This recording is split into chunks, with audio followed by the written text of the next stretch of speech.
Hi, good afternoon to everyone. Welcome again to one of our sessions with doctors. Today we have Tanuj Veerban, Dr. Tanuj Veerban. Dr. Tanuj Veerban, BAMS MD, the founder of Dr. Tanuj Veerban's Ayurvedic Clinic and Ayurveda Chikitsa. He has 15 years plus years of experience in Ayurveda and doing many TV live shows with News Nation, News State, Sanskar TV, and other channels. Expertise is in chronic skin diseases, joint diseases, and infertility cases, and other chronic diseases. Received many awards like Best Ayurvedic Doctor of NCR, Dr. Behel's Award for Excellence, Dhanvantri Award, and others. Dr. Saab, thank you so much for taking out your time and joining us on this platform. हमारा कोशिश ये रहता है इस platform से कि आप जैसे डॉक्टर्स के साथ बात करके हम कुछ पर्टिकुलर दवाइयाँ कुछ पर्टिकुलर इंडिकेशन डिस्कस करें, क्योंकि आज की डेट के अंदर डॉक्टर्स की इंफॉर्मेशन और जनरल नॉलेज अबाउट विद्या बढ़ाने का इज़ द मेन एम. तो ये हमारे को एक प्लेटफॉर्म देता है एंड ये हम सेशन वगैरह रिकॉर्ड करके अपनी लाइब्रेरी में भी डालते हैं, जिससे और किसी डॉक्टर को कभी कोई इशू हो तो हम उसके बारे में बात कर सकें. Would like to thanks Indian Vidyas once to giving us this platform. So today we have a topic of efficacy of Jati Faladi Churna tablet in asthma. Doctor साहब, पहले आप thank you once again for joining us and आपको आप if you want to say something about the chapter, otherwise will start with the presentation. Thank you Vikram. देखिए, आज हम एक बड़ी यूनिक मेडिसिन के ऊपर बात करने जा रहे हैं जो केवल और केवल अनंता बनाती है, जाति फलादी चूर्ण टैबलेट. मेरे ख्याल से शायद मैं किसी और फार्मा को नहीं जानता जो फार्मा ये मेडिसिन बना रही हो, और बनाती भी होगी तो मेरे कोई कांटेक्ट में इस तरह का कोई फार्मा नहीं है. देखिए, मुझे अपनी प्रैक्टिस में जब हम लोग एक आयुर्वेदिक प्रैक्टिशनर होते हैं तो हमें कुछ ऐसी मेडिसिन की ज़रूरत पड़ती है जो मेडिसिन हमें एक फास्ट रिजल्ट दें. मतलब अगर हमें किसी पेशेंट को कोई क्रॉनिक पेन का पेशेंट आ रहा है तो हमें ज़रूरत पड़ती है कि हम कैसे उसको जल्दी से जल्दी रिलीफ दे पाएँ. ऐसे ही अगर काफ़ी बार ऐसा होता है कि ब्रीदिंग के पेशेंट आते हैं जिनको ब्रेथलेसनेस की दिक्कत होती है, तो ऐसे भी कुछ पेशेंट्स आते हैं जिसमें है ना पेशेंट का वो ये होता है, एक मोटिव ये होता है कि मेरे को इमीडिएटली रिलीफ आ जाए. जी. तो इस तरह के जो पेशेंट्स होते हैं, तो हमें जब इस तरह की मेडिसिन की हम लोग पहचान करना चाहते हैं या हम चाहते हैं कि हम इस तरह की मेडिसिन भी हम अपने क्लिनिक में रखें, तो उनमें से एक ऐसी मेडिसिन है ये जाति फलादी चूर्ण टैबलेट, जिसको मैं बड़ा अच्छे से यूज़ कर रहा हूँ. और मेरा बड़ा फेथ है इस टैबलेट के ऊपर, क्योंकि मैंने इस टैबलेट से एक इमरजेंसी जो पेशेंट्स होते हैं उनमें भी मैंने इसको पेशेंट का इस मेडिसिन का रिजल्ट देखा है. जी. तो जब अगर हमारे पास कोई एक पेशेंट ऐसा आता है जिसको ब्रेथलेसनेस है और काफ़ी हाफता हुआ आपके पास आ रहा है और आप उसको 2-4 मिनट आप उसको बोले कि भाई बैठो आराम से, कोई बात नहीं, तो उसको अगर मैंने ये दो टैबलेट इसकी एक मेडिसिन और इसके अंदर हम मिलाते हैं और इन तीनों को मिक्स करके एक पाउडर की अगर एक पुड़िया बना के देते हैं तो पेशेंट को इमीडिएटली रिजल्ट आता है. उसकी ब्रीदिंग के जो इशू है उसमें विद इन सेकेंड, मतलब मैं बोलूँगा 1 मिनट के अंदर अंदर मैंने उस पेशेंट में रिजल्ट देखे.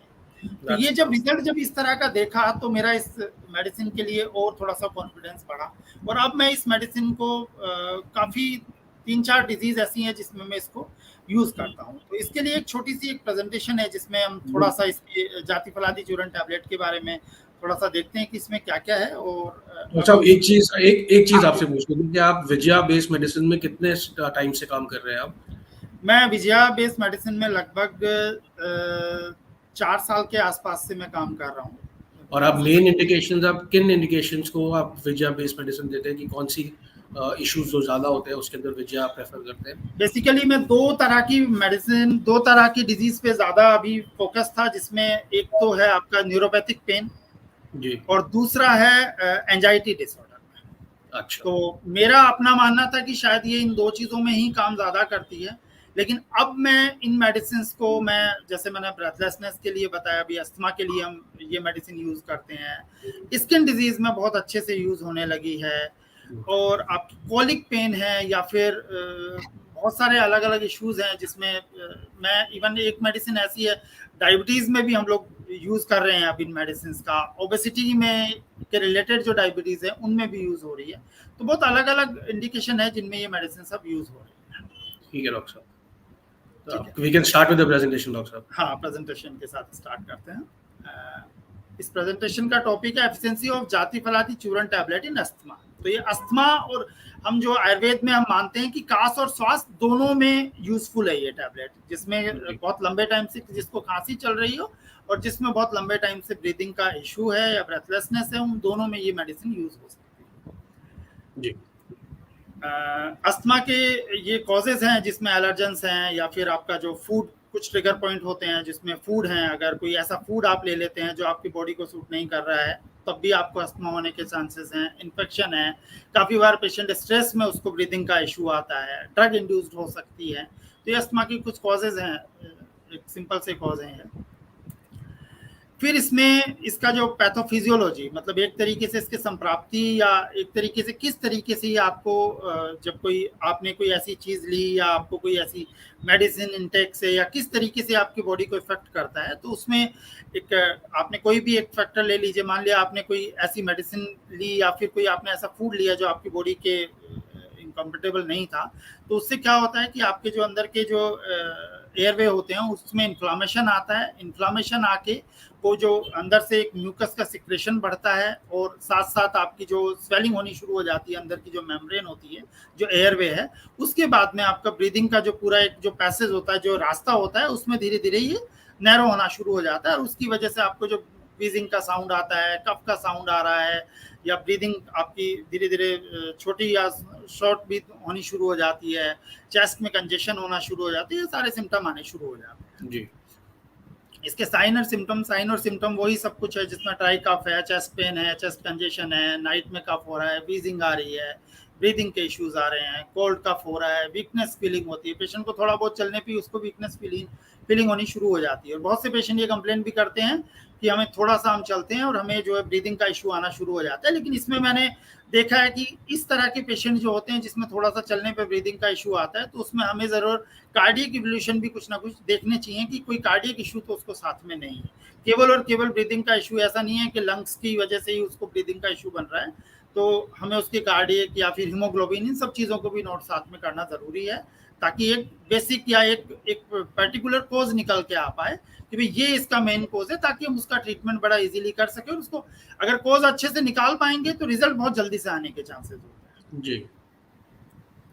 अब आयुर्वेदिक प्रोस्पेक्टिव कि भाई आयुर्वेद में ये किस तरीके से कैसे हम अस्थमा की तरफ पेशेंट को लेके जाते हैं, या क्या क्या उसका एक तरीके से उसकी पैथोलॉजी है।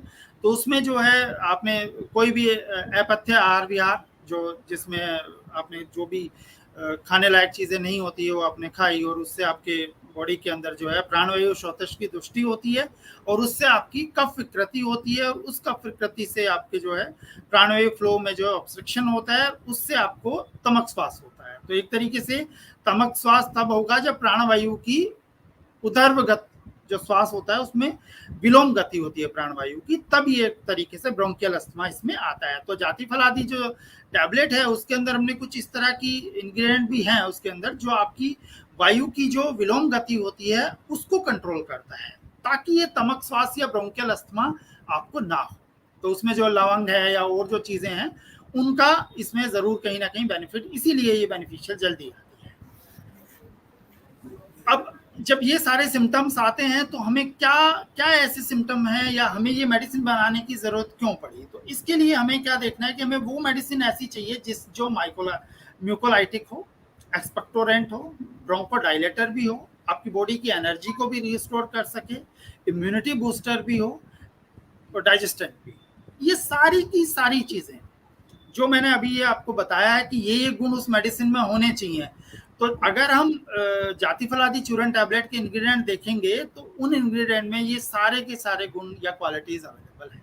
तो इस तरीके से देखा जाए तो वो मेडिसिन जाति फलादी चूर्ण टैबलेट हमारे लिए एक बेस्ट कॉम्बिनेशन बननी चाहिए। ये वो टैबलेट है। अच्छा, अब हम इसके इंग्रेडिएंट के बारे में बात करते हैं। तो इंग्रेडिएंट में इसके जो है नटमेग है, क्लोव है, एला है, तेज पत्ता है, दालचीनी है, नाग केसर है, कम्फोर है, वाइट सैंडलवुड है, सीसम सीड, वंशलोचन, तगर, आंवला, पीपली, तालिश पत्र, हरदे, कलौंजी, चित्रक, जिंजर, विडंग, ये सब 2.5% ईच है और उसमें विजया लीव जो है वो 50% है। तो ये कॉम्बिनेशन है इसका जाति फलादी चूर्ण टैबलेट का। तो अब ये अगर हम देखें कि विजया लीव्स इसमें डालने की जरूरत क्यों पड़ी, काम तो हमारा ऊपर वाली मेडिसिन से भी हो सकता था, अगर हम उसकी क्वांटिटी और बढ़ा देते तो शायद हमारा काम वहां भी हो सकता था, और जो नॉर्मल जाति फलादी टैबलेट आती है उसमें ये सारा कॉम्बिनेशन मिलता है। लेकिन विजया लीव जो होती है वो एक सिनर्जेटिक इफेक्ट आपकी मेडिसिन के ऊपर करती है, वैवाही विकासी ये इस तरह के गुण जो है, जो आयुर्वेदिक प्रैक्टिशनर है वो समझते हैं उन चीज़ों को। तो इस विजया लीव डालने से उसका जो इफेक्ट था, जो उसका जो इफेक्ट आना था वो बहुत जल्दी आता है, वो बहुत जल्दी से, हाँ जी, तो वो बहुत जल्दी से कैटलिस्ट की तरह काम करती है। हाँ हाँ, कैटलिस्ट की तरफ काम करती है और वो बहुत जल्दी से आंसूकारी होती है, तो बहुत जल्दी से आपके सिम्टम्स को रिड्यूस करने का काम करती है। अब इसके जो इंग्रेडिएंट है उनका मोड ऑफ एक्शंस क्या क्या है, तो जो हमने अब शुरुआत में बात की थी कि मुकोलाइटिक होना चाहिए, एक्सपेक्टोरेंट होना चाहिए, ब्रोंकोडाइलेटर होना चाहिए, तो वो सब गुण इनमें आप देखोगे तो मिलेगा। जैसे वंशलोचन है, वंशलोचन एक एक्सपेक्टोरेंट भी है, म्यूडुलो एम्बुलेटर है, म्यूडुलो इम्यूनोमॉड्यूलेटर भी है, और आपकी जो टिश्यूज होते हैं उसको रिस्टोर करता है, न्यूरिश करता है, तो ये बॉडी को एनर्जी को रिस्टोर करने में ये हेल्प करेगा। तगर है इसमें, आंवला है, ब्लैक पेपर और पीपली जो होती है वो एंटी माइक्रोबियल है, वो रिड्यूस चेस्ट कंजेशन जो होता है उसको रिड्यूस करती है, और यूआरटीआई जो अपर रेस्पिरेटरी ट्रैक्ट इन्फेक्शन होते हैं उसको मैनेज करती है। तालिश पत्र जो होता है वो म्यूकोलाइटिक है।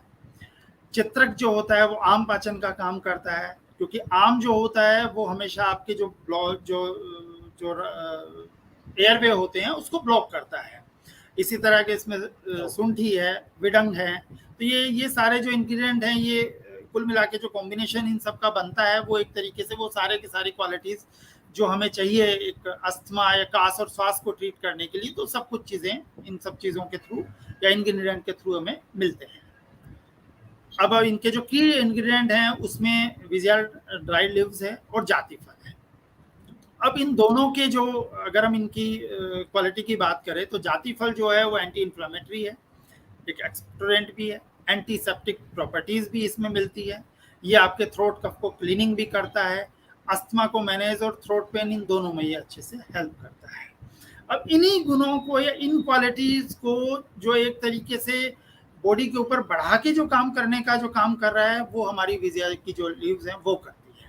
तो विजया लीव्स जो हैं वो एंटी इन्फ्लामेटरी वो भी हैं, और ये दर्द में भी रिलीफ आपको देती है, इंसोम्निया की प्रॉब्लम में भी आपको रिलीफ देगी, ब्रोंकोडाइलेटर भी होता है कैनाबिस जो होता है, एंटी स्पाज्मोटिक भी है, एस्ट्रिजेंट भी है, और ये इंटरनल क्लीनिंग भी करता है ताकि ये अंदर के कफ को भी क्लीन करेगा, अस्थमा को मैनेज भी करता है, और लंग्स को डिटॉक्सिफायर भी है। तो इस तरीके से ये दोनों का जो कॉम्बिनेशन है उस टैबलेट में हमें मिल जाता है। तो ये एक तरीके से छोटी सी पीपीटी थी जिसमें हमने एक जर्नल जो एक टैबलेट के अंदर अगर हम कुछ इंग्रेडिएंट डालते हैं तो उन इंग्रेडिएंट का क्या रोल होना चाहिए, क्योंकि हमें पहले एक टैबलेट बनाने के लिए हमें पहले एक कुछ सिम्टम्स हमें इकट्ठे करने पड़ेंगे, उन सिम्टम्स के हिसाब से हमें कुछ जो ड्रग्स हमें इकट्ठी करनी पड़ेगी, उन सबको फिर हम एक कॉम्बे उसका एक कॉम्बिनेशन बना के तब एक मेडिसिन प्रिपेयर की जाती है। तो इस तरीके से जाति फलादी चूर्ण जो टैबलेट है वो इस तरीके से अपना वर्क करती है, लेकिन इसके अलावा भी ये काफ़ी सारी चीज़ों में यूज़ हो सकती है जो इसका कॉम्बिनेशन कहलाता है। अगर मैं बात करूं जाति फलादी चूर्ण टैबलेट की, तो मैं इसको जो डायरिया के पेशेंट हैं उसमें भी मैं चलाता हूं, उसमें काफ़ी अच्छे से यूज़ हो रही है, और क्योंकि ये आपका आम का पाचन भी करेगी और इसमें कहीं ना कहीं जो इसके जो डायरिया में कोलिक पेन होता है उसमें भी हेल्प करेगी। आम पाचन के साथ साथ ये आपका जो स्तंभन करने का जाति फल जो होता है वो कहीं ना कहीं उसको स्तंभन करने का भी काम करेगा, तो इस तरीके से ये उधर भी काम आ सकती है। प्लस एक और इंडिकेशन इसमें मैं आपको देना चाहूँगा कि ये पीएमई में भी बड़े अच्छे से यूज़ होती है, प्री मैच्योर एजुकेशन जो होता है उसमें भी ये टैबलेट का रिजल्ट मैंने देखा है कि बड़े अच्छे से ये निकल के आती है। तो ये एक चिकित्सक के ऊपर डिपेंड करता है, डॉक्टर के वैद्य के ऊपर डिपेंड करता है कि वो किस मेडिसिन के किस गुण को ज़्यादा यूज़ करना चाह रहा है और वो उसके साथ क्या कॉम्बिनेशन ऐसा मिला के दे कि ये मेडिसिन आपकी मल्टीपर्पज बन सके। और ये एक वैद्य में, एक डॉक्टर में एक गुण होता है कि वो उन सब चीज़ों का कॉम्बिनेशन बना के इस मेडिसिन के साथ में हमें क्या मिलाना है कि ये उस डिजीज़ के ऊपर काम करे, और इस मेडिसिन के हमें क्या मिलाना है कि ये दूसरी डिजीज़ के ऊपर काम करे। तो इस तरीके से हर मेडिसिन अपना काम इस तरीके से करती है। हाँ जी। तो डॉक्टर साहब, कुछ आपको इतना टाइम हो गया है इसके अंदर काम करते हुए, कुछ केसेस हैं आपके पास जो मतलब पर्टिकुलरली आपको याद हो, जिसके अंदर इन्होंने कितना हेल्प करा, तो इसकी डोजेज क्या रही, ट्रीटमेंट क्या रहा, उसके बारे में जरा कुछ बताएं। देखिए, इसमें जब मैंने फर्स्ट टाइम जब एक पेशेंट को दी थी, जिसको देने से मेरा ये एक तरीके से ब्लाइंड फेथ मान सकते हो कि मैंने इस पे करना ही शुरू कर दिया। एक पेशेंट मैं जो आपको अभी बता रहा था कि एक बड़ी हाफते हुए से पेशेंट आए, और वो लेके आए कोई मेरे एक पेशेंट थे, वो अपने उस पेशेंट को लेके आए थे। तो मुझे उनकी हालत देख के मुझे भी यही लगा कि शायद आपको कहीं ना कहीं किसी हॉस्पिटल में एडमिट होना चाहिए, आप मेरे पास आके क्या करेंगे। लेकिन वो पेशेंट का थोड़ा सा मेरे ऊपर ज़्यादा फेथ था, तो उन्होंने बोला नहीं आप करो, ये इनको होता रहता है, इनको ये अटैक आता है, बट आप करो इनके साथ, आप जो मेडिसिन देना चाहते हो आप दो।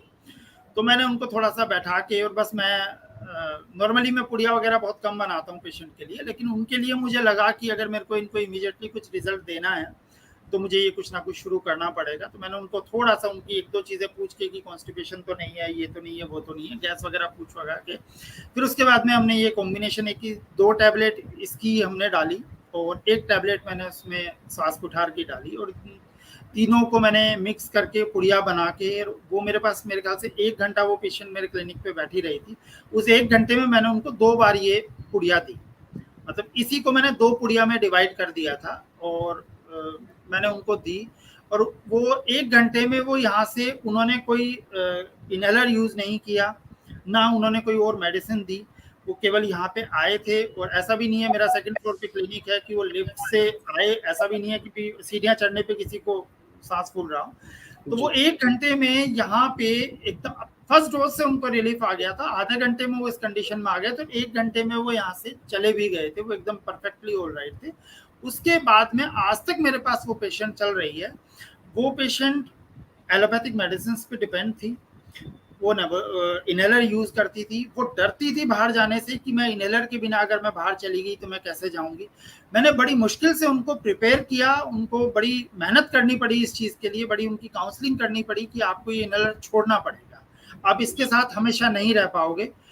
और आज वो मेडिसिन पे हैं, केवल और केवल मैं उनको, जब मैंने शुरुआत की थी उनको, तो शुरुआत में जब मैंने सारी मेडिसिन हटाने के बाद में उनको केवल 2 टैबलेट ये और 1 मेडिसिन मैंने और स्टार्ट की, और उसके बाद में अब वो 1 टैबलेट सुबह, 1 टैबलेट शाम पे वो रहती है, और 1 टैबलेट उनकी साथ में और चलती है। लेकिन उनको उसके बाद में वो एक पूरा पेपर भरा हुआ था उनका मेडिसिन से, और उसके बावजूद भी उनको महीने, 2 महीने, 3 महीने में एक बार हॉस्पिटलाइज भी होना पड़ता था इसी चीज़ को लेकर। लेकिन पिछले 6-7 महीने से वो मेरे से ट्रीटमेंट करवा रहे हैं, और इन 7 महीने के अंदर ना तो वो कभी हॉस्पिटलाइज हुई हैं, ना उन्हें कभी अस्थमा को कोई अटैक आया है। उनको नॉर्मली जो खांसी जुकाम रहते थे वो भी नहीं होते हैं, उनको सीजनल जो होते हैं वो थोड़े बहुत होते हैं, लेकिन वो अब इनहेलर यूज नहीं करती है, ना इनहेलर अपने साथ लेके चलती है। जब वो चलती हैं थोड़ा बहुत तो शायद ज़रूर उनको थोड़ा सा ब्रीदिंग का इशू बनता है, पर उनका कार्डियक इशू भी एक है जिसकी वजह से वो इशू बनता है। लेकिन ये लंग से रिलेटेड जो इशू था, इस सिंगल मेडिसिन से और एक मेडिसिन के कॉम्बिनेशन से वो परफेक्टली ऑल राइट है, और आज भी वो पेशेंट मेरे पास चल रही है, और खुद के अलावा वो पता नहीं कितने सारे पेशेंट को भी लेके मेरे पास आ चुके हैं। और भी 1-2 केस ऐसे हैं जिसमें बड़े अच्छे से, और वो रेगुलर है। और एक कभी बीच में काफी टाइम तक है ना, इस तरह की खांसी की प्रॉब्लम चली थी जो 3-3, 4-4 महीने तक ठीक नहीं हो रही थी पेशेंट। 3-3, 4-4 महीने तक पेशेंट को रेगुलर ये दिक्कतें बन रही थी, और वो लंबे टाइम से मेडिसिन खा रहे थे, लेकिन उनको ये खांसी की दिक्कत ठीक नहीं हो रही थी। उसमें भी मैंने ये टैबलेट जब चलाई तो उसमें एक ये और एक सिंपल सी एक मेडिसिन आती है समीरपेनेग्रा, दोनों का कॉम्बिनेशन जब दिया गया तो बहुत जबरदस्त रिजल्ट मिले, और विद इन 8 to 10 डेज के अंदर अंदर उसकी खांसी पेशेंट की, मतलब एक नहीं, ऐसे केसेस तो मेरे पास इवनिंग क्लिनिक के बहुत हैं जिसमें पूरी तरीके से खांसी खत्म हो। इवन कास और श्वास जहाँ पे नाम आ जाता है, मैं इस टैबलेट से हमेशा शुरुआत करता हूँ, और हमेशा मैं, ये मेरी ड्रग ऑफ चॉइस होती है, उसके अलावा मुझे क्या देना है वो एक अलग चीज़ है। ओके। तो डॉक्टर साहब, जैसे ये पेशेंट्स आपके पास आते हैं, सबकी अपनी अपनी यूनिक कंडीशन है, कोई एज फ़र्क है, वेट फ़र्क है, जेंडर फ़र्क है, तो आप इसके अंदर डोजेज कैसे कैलकुलेट करते हैं, मतलब टू स्टार्ट विद? देखिए डोजेस का हिसाब वेट के हिसाब से और प्लस उनकी डाइजेशन के सिस्टम के हिसाब से करना पड़ेगा। अच्छा, अगर कोई तो पेशेंट ये बहुत आपका सीवियर पर्सनल ओपिनियन रहता है, मतलब आपने ये प्रेडिक्ट। मतलब अगर मेरे को सॉरी लगता है सॉरी, बहुत आप सीवियर बोलिए। कॉन्स्टिपेशन का कोई पेशेंट है और अगर कोई इस तरह का पेशेंट है जिसमें कुछ और भी इश्यूज हैं या फिर कुछ बहुत ज़्यादा सो के या वजन जिसका बढ़ गया इस तरह के पेशेंट होते हैं तो उसमें वेरी करता है। पर डोजेज मैंने मैक्सिमम आज तक की अगर मेडिसिन दी है तो 2 टैबलेट सुबह शाम का 2 डोज रखा कि 2 सुबह लो 2 शाम को लो और धीरे धीरे इसको रिड्यूस भी करते हैं। और जो इसके साथ में जो और कॉम्बिनेशन पे जो मेडिसिन लगती हैं उन मेडिसिन का भी अपना एक असर होता है। उन मेडिसिन का जो एक कॉम्बिनेशन बनता है तो उन मेडिसिन के रिजल्ट को भी ये मेडिसिन फास्ट करती है। मुझे ये लगा तो मैं हमेशा कॉम्बिनेशन में चला। तो डॉक्टर साहब, आपने इसको बोला कि इसको अभी टेपर ऑफ भी करते हैं, तो क्या इसमें इस विजया बेस्ड मेडिसिन का हमेशा यही सिनारियो रहता है कि पहले आप उनकी डोजेस बढ़ाएंगे और फिर कम करेंगे, या फिर इसकी लॉन्ग टर्म यूज के ऊपर क्या ओपिनियन है आपका? नहीं मुझे देखिए मेरे ख्याल से जो क्लासिकल प्रिपरेशन जितनी भी हैं इसके लॉन्ग टर्म यूज में मुझे नहीं लगता कि कोई साइड इफेक्ट होगा। ओके। जितनी भी क्लासिकल प्रिपरेशन है चाहे इसमें जाति फलादी हो त्रैलोक्य विजया बटी हो या मोदक हो इस तरह के। बट हाँ जो टिंचर है केवल और केवल जो विजया बेस होती है उसके अंदर कोई कॉम्बिनेशन नहीं मिला हुआ है उसमें ज़रूर हमें कुछ ना कुछ उसको कुछ टाइम देने के बाद में कुछ रिड्यूस कर डोज करते करते उसको स्टॉप करना चाहिए। तो ये ज़रूर करना ज़रूरी है। लेकिन क्लासिकल प्रिपरेशन में जनरल मेडिसिन है ये तो अब बहुत सारी ऐसी मेडिसिन है और ये डोज जो इसके अंदर जो विजया डली है हम कोई सिंगल विजया की मेडिसिन नहीं दे रहे हैं इसके अंदर एक अपना एक कॉम्बिनेशन है। तो उस कॉम्बिनेशन के साथ जब चल रही है तो मेरे ख्याल से और बट मेरी एक मन की इच्छा होती है कि मैं पेशेंट की दवाइयाँ ज़रूर छुड़वाऊँ चाहे वो ऐसी डिजीज़ की हो तो मैं छोड़ के ज़रूर देखता हूँ बीच में। तो अभी जो पेशेंट्स चल रहे हैं उनमें तो अभी मैंने नहीं कोशिश की क्योंकि सीजनल चेंजेस में मैं नहीं कोशिश करूँगा। अभी आगे सर्दियाँ आने वाली है लेकिन हाँ सर्दियों से पहले ज़रूर मैं एक बार ये कोशिश है कि मैं एक बार पेशेंट की ज़रूर कुछ मेडिसिन कम करके देखूँ ताकि वो हम उन मेडिसिन के बिना भी पेशेंट रह सके। तो एक पेशेंट की कॉन्फिडेंस बनता है कि मैं अब ठीक हूँ मैं बिना मेडिसिन के हूँ चाहे वो ज़रूरत पड़े तो वापस से शुरू कर दी जाए लेकिन ये कॉन्फिडेंस भी देना पेशेंट को बहुत ज़रूरी है। ठीक है डॉक्टर साहब। आपने डॉक्टर साहब बीच में एक बार ये भी मेंशन करा कि ये ओबेसिटी और वेट लॉस के अंदर आप इस मेडिसिन को चलाते हैं, तो क्या कहीं ये क्वेश्चन हमारे को भी पुट अप हुआ है कि जो बंदा शुगर की मेडिसिन ऑलरेडी खा रहा हो एलोपैथी की, तो क्या हम इसके साथ में मेडिसिन शुरू करके उनकी मेडिसिन रोक देते हैं, या फिर एक नहीं टाइम के ऊपर थोड़ा चेंज ओवर रहता है और फिर उसके बाद सिर्फ आयुर्वेदिक मेडिसिन पे पेशेंट आ जाता देखिए एक आयुर्वेद में एक थेरेपी है मैं एक मेडिसिन दूसरी है आप लोगों की कंपनी की है त्रिशनादि लो करके एक टैबलेट आती है। है? जी। उसको मैंने बहुत लंबे टाइम तो नहीं हुआ यूज़ करते हुए लेकिन जब से मैंने शुरू की है उसको कंटिन्यू रखा है मैंने। आयुर्वेद में एक थ्योरी है कि जिनका वेट ज़्यादा है और जिनमें डायबिटीज़ है मधुमेह है तो उनमें है ना हमें अपतर्पण चिकित्सा मतलब एक तरीके से ऐसी ऐसी ट्रीटमेंट प्लान करना पड़ेगा कि जिसमें उनका वेट भी रिड्यूस हो और साथ में उनका डायबिटीज भी रिड्यूस हो शुगर लेवल भी रिड्यूस हो। तो उस तरह के पेशेंट अगर वो है तो उस तरह के पेशेंट में वो टैबलेट बहुत अच्छे से वर्क करती है। और दूसरी सबसे बड़ी बात यह है कि जो एक जो मधुमेह का जो पेशेंट है जो डायबिटीज का पेशेंट है उसकी ना एक बहुत बड़ी कंप्लेंट ये होती है कि मेरे को है ना बड़ा लिथार्जिक फीलिंग रहती है हमेशा। मैं मतलब एक फ्रेश महसूस नहीं करता मुझे हमेशा ये नहीं लगता कि मेरे अंदर बहुत एनर्जी है। तो मैंने ये देखा कि अगर मैं ये टैबलेट उसकी चलाता हूँ त्रिशनादि लो अगर मैं किसी भी उनकी शुगर की मेडिसिन जो मैं नॉर्मली देता हूँ शुगर के लिए उन मेडिसिन के साथ में जब मैं इस मेडिसिन को साथ में देना शुरू करता हूँ तो उसकी जो ये जो फीलिंग है क्योंकि वेट रिडक्शन तो ऐसा है नहीं कि हमें 1 महीने में दिखने वाला है कि भाई आपने शुरू की और 1 महीने में 5 किलो वजन कम हो गया। लेकिन जो ये पेशेंट की जो फीलिंग है कि भाई मेरे को बड़ा एनर्जेटिक का फील हो रहा है जब से आपने ये मेडिसिन दी है मैं एक्टिव हो गया हूँ। मैंने अपनी एक्सरसाइज जो मैं पहले आधे घंटे करता था वो मैंने अब 45 मिनट 1 घंटे तक मैंने करनी शुरू कर दी है। तो जब मैंने ये टैबलेट इसमें ऐड की है त्रिशनादि लो तभी ये रिजल्ट आना शुरू हुआ है। तो पहले भी दे रहा था उसको मेडिसिन तो कॉम्बिनेशन है ये वर्क्स हाँ कॉम्बिनेशन का ही इफेक्ट होता है। कोई सिंगल मेडिसिन कभी भी हम उसको नहीं बोल सकते कि वो सिंगल मेडिसिन। लेकिन हाँ एक मेडिसिन आपकी अगर पूरे मेडिसिन को साथ में लेके चल रही है आपके पूरे प्रिस्क्रिप्शन को साथ में लेके चल रही है और एक अच्छा रिजल्ट दे रही है तो और एक वैद्य डॉक्टर को और क्या चाहिए। जी जी जी। थैंक यू डॉक्टर साहब, आज जब बहुत अच्छा लगा आपसे बात करके, और हमारी उम्मीद यही है कि इन वेबिनार्स को जब मैक्सिमम डॉक्टर्स देखें और जो लोग की अभी प्रॉब्लम्स हैं उसको हम केटर करें। एक हमारे पास ये क्वेश्चन आया है मिस्टर बेदी की तरफ से, can allergies be treated permanently with this medicine? क्या एलर्जीज को भी ट्रीट कर सकते हैं? देखो बिल्कुल डेफिनेटली कर सकते हैं। पहले हमें देखिए ये तरीका नहीं होता है। देखिए मेरा थोड़ा सा इसमें एक अलग मेरी थ्योरी है। मेरे को ये लगता है कि आप है ना किसी भी पेशेंट को, मान लिया अगर किसी पेशेंट को जो ये इस तरह के पेशेंट होते हैं जिनको बार बार एलर्जिक छींकें आ रही हैं, बार बार उसका ना, उसने ठंडा पानी पिया, उसका गले में दिक्कत हो गई, उसने फिर ठंडा पानी पिया, उसको जुकाम हो गया।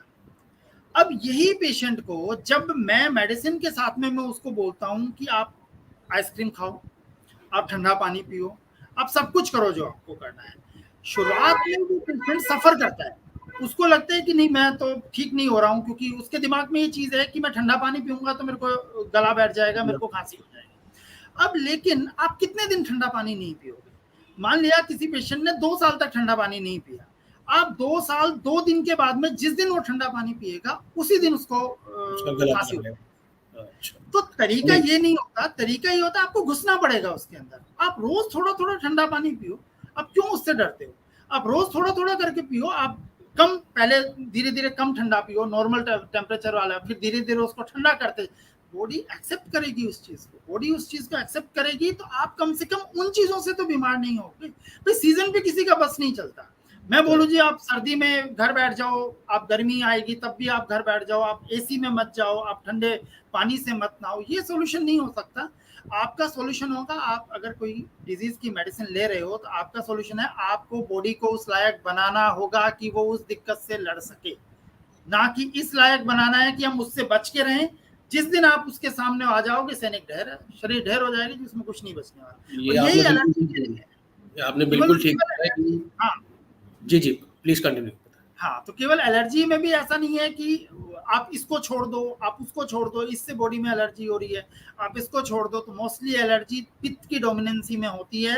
आप अगर पेशेंट से पूरी हिस्ट्री लोगे तो आपको समझ में आएगा कि किस तरह की डोमिनेंसी है बॉडी के अंदर, क्या दोष ज्यादा बढ़ा हुआ है, किस तरह की एलर्जी है ये। उस सब पे जब काम होगा तो आप प्रॉपर मेडिकेशन का प्लान कर पाओगे और बहुत अच्छे से पेशेंट की एलर्जी पूरी तरीके से खत्म हो जाती है। 25-25 साल पुराना अर्टिकेरिया भी खत्म हो सकता है। और हाँ, खत्म होने के बाद में ये कब ट्रिगर करे, ये हो सकता है आपको 10 साल बाद में वापस ट्रिगर कर जाए, क्योंकि ये कहीं ना कहीं बॉडी में कोई एक ऐसी चीज है जो आपकी जाके रिएक्शन करती है। आपको उस चीज को पहचानना होगा, फिर उस चीज से बॉडी की रिएक्शन ना हो, आप उसको किस तरीके से डोज से लेना शुरू करें, आप उसके साथ में क्या लेना पड़े शुरू करें, ताकि वो अपना साइड इफेक्ट बॉडी के ऊपर ना दिखाए। इस पे काम करोगे तो एलर्जी पूरी तरीके से खत्म हो जाएगी। मेडिसिन जरूर सपोर्ट करेगी, लेकिन आपको उधर भी ध्यान देना पड़ेगा। ये बात बिल्कुल ठीक कह रहे हो डॉक्टर साहब कि हमारा एम ये नहीं होना चाहिए कि आपको जो एलर्जी है उसको ट्रीट कर रहे हो। हमारा एम ये होना चाहिए कि आपकी बॉडी को कितना इम्यून सिस्टम कितना स्ट्रॉन्ग करे, तो जिससे बॉडी ही उससे लड़के उसको खत्म करे। वो बहुत बेटर तरीका है किसी भी केस को डील करने के लिए। यस, आई होप ये हरकीरत बेदी जी को ये जवाब समझ में आया होगा। And thank you so much doctor साहब, आपने अपना कीमती वक्त निकाला इसके लिए। और हम यही आशा करते हैं कि ऐसे वेबिनार मैक्सिमम डॉक्टर के पास जाएं, सो दैट उनको ये कॉन्फिडेंस आए और एक उनको ये मेडिसिन यूज़ करने की ईज़ रहे।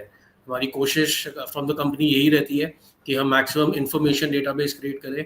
और हम बिल्कुल चाहेंगे कि और कुछ दिनों के बाद हम आपके साथ फिर से बात करें किसी और कंडीशन पे, किसी और मेडिकेशन पे। तो अपना वक्त निकालने के लिए thank you so much doctor साहब। And I hope this show helps other people and other doctors also. Thank you so much once again. Take out your time.